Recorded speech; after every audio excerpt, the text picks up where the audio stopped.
परभणीला जो प्रकार घडला त्या प्रकाराच्या निषेधार्थ आज संपूर्ण महाराष्ट्रभर हा बंद पाळण्यात आलेला आहे।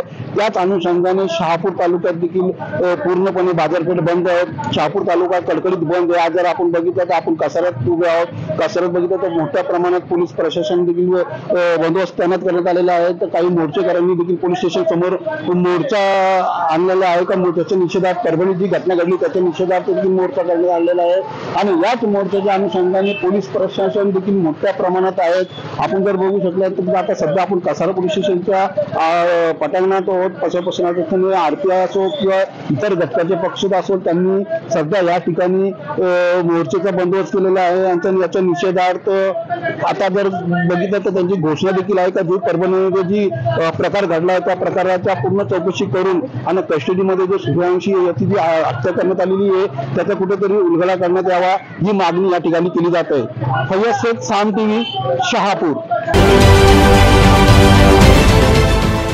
देश विदेशातील प्रत्येक घडामोडींचे लाईव्ह अपडेट मिळवण्यासाठी आता साम टीव्हीच्या सर्व सोशल मीडिया प्लॅटफॉर्मला लाईक, फॉलो आणि सबस्क्राइब करा। तसंच सर्व नोटिफिकेशनसाठी बेल आयकॉन प्रेस करायला विसरू नका।